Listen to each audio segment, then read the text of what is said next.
Leviathan and Behemoth. You want the first one? Sure. Yeah, we're getting into the creation. So here's something a lot of people might miss in Genesis, whereas your translation might say sea creatures, which doesn't necessarily ring the same connotation. However, Genesis 1:20-23 says, "Then God said, let the waters teem with swarms of living creatures, and let birds fly above the earth in the open expanse of the heavens. God created the great sea monsters and every living creature that moves, with which the waters swarmed after their kind, and every winged bird after its kind. And God saw that it was good. God blessed them, saying, be fruitful and multiply, and fill the waters and the seas, and let birds multiply on the earth. There was evening and there was morning, a fifth day." So all this that we just read was on the fifth day of creation, right? Firmament right above our heads on day 2. Day 3 and day 4, he's got the the sun, the moon, and the stars put in there. Day 5, apparently some sea monsters were created. That's right. Yeah, I overlooked this for years, Wes.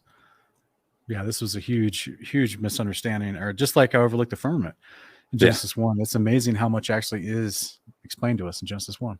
It really is. Yeah, there's so much layered in there that we can just glaze right over often if we're not really quite familiar with the verbiage, right? The terminology used. But there's some other supporting passages that will go into further detail. Oh, however, Genesis 1:21 there, in that word that was used for sea monsters, it's hatananim. Is that how you say that?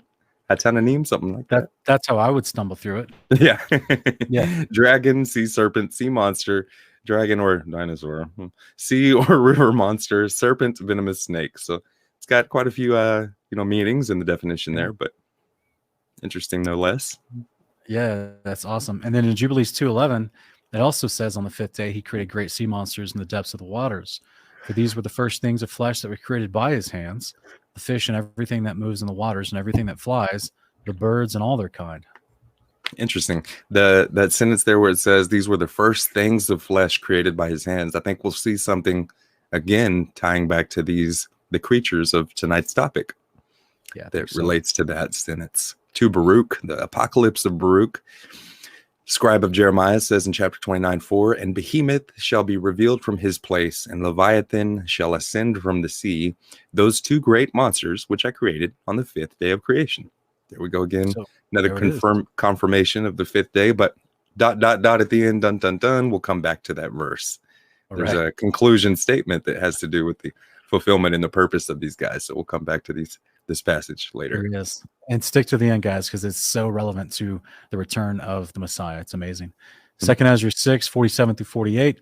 Again, on the fifth day, you commanded the seventh part where the water was gathered to produce animals, birds, and fish. The silent, the lifeless water, as it was commanded, brought forth animals so that peoples might recount your wonders. You kept 2 living creatures in reserve. One you named Behemoth, the second you named Leviathan. You separated them from each other, for the seventh part where the water was gathered couldn't contain them. You gave Behemoth one part of the land that had been tried on the third day, where there are 1,000 mountains, so that he might live there. To Leviathan, however, you gave the watery seventh part. All right. So Behemoth tied to a location of 1,000 mountains. I think we might see that again here later, but there's yet another confirming passage that the fifth day is when Behemoth and Leviathan were created.